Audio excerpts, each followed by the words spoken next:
Good day. Here are the stories for the Manila Times for Sunday, October 4, 2020. President Rodrigo Duterte may have brokered the term-sharing deal between Speaker Alan Peter Cayetano and Marinduque Representative Lord Alan Velasco at the House of Representatives, but he won't coerce, intimidate, or force lawmakers on who to vote for their speaker, Malacanang said on Saturday. Palace spokesman Harry Roque Jr. issued a statement as Velasco continued his tirades against Cayetano, this time accusing the speaker on Facebook for clinging to his post because of the 2021 national budget that he allegedly hoped to distribute to his peers. Velasco's allegations made late Friday came after Cayetano, getting a fresh mandate from 184 House members, replaced one Pacman party list representative Mikey Romero as one of the deputy speakers with his own supporter, Capi's 2nd District Representative Fred Enil Castro. Romero is a Velasco ally. It's all systems go for about 25 million students as schools finally open on Monday, with new learning modules that the Department of Education, or DepEd, has formulated to cope with the coronavirus disease 2019 or COVID-19 pandemic. Education Undersecretary for Legislative Affairs Tonisito Umali told the Laging Handa Public Briefing that as of Friday, 22.5 million students have been enrolled in public schools, while 2.16 million students were enrolled in private schools. Umali said one of the challenges they faced was a distribution of the learning modules to students, especially in far-flung areas.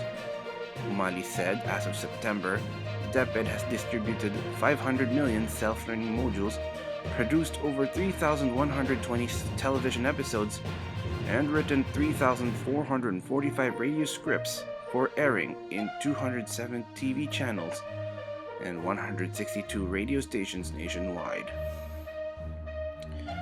In news overseas, President Donald Trump boarded the Marine One, which took him to the Walter Reed Hospital outside Washington on Friday or Saturday here in Manila, where the White House says he will stay for the next few days for the COVID-19 treatment.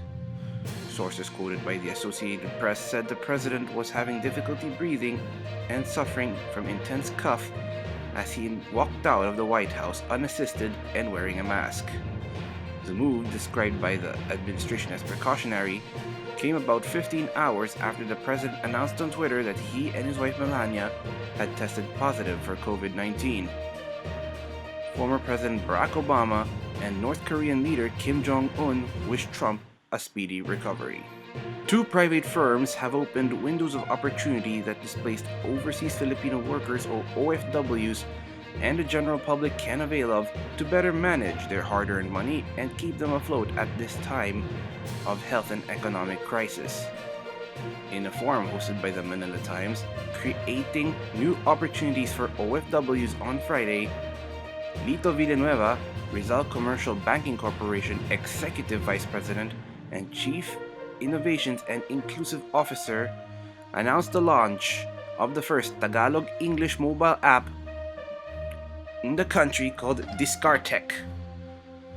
Brian Kang, CEO of B Express Pro, a cryptocurrency firm, offers an online training platform and a 24/7 live chat for OFWs who want to avail of their services. In other news, Malacanang bucked the proposed privatization of Philippine Health Insurance Corporation, or PhilHealth, because it goes against the very principle of the Universal Healthcare Law.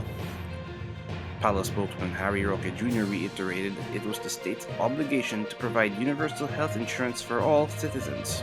Some lawmakers and even Duterte had suggested privatizing the state health insurance firm or abolishing it and replacing it with a new agency. Roque was the primary author of Republic Act 11223, or the UHC law, when he was a member of the House of Representatives. The law was signed by Duterte in February of 2019. In sports, the Los Angeles Lakers showed no mercy against the limping Miami Heat to take Game 2 of their NBA Finals series on Friday night, or Saturday here in Manila, 124-114. Anthony Davis and LeBron James combined for 65 points as the Lakers take a 2-0 lead in their best-of-7 series. Kenny Olinik top scored for the Heat with 24 points. Game 3 is on Monday in Manila or Sunday night in the US. Marlon Ronquillo is the Times featured columnist on its front page. He writes about the government's 150 billion peso flood control program and what that money can do for the 3 million school-aged children who are left behind. The Times, in its editorial, says yes to nuclear power and no to the revival of the Bataan nuclear power plant. Find out why in this Sunday's edition of the Manila Times on print, digital, or simply log on to www.manilatimes.net. Follow us also on Twitter, Facebook, and Instagram and keep up with the Times.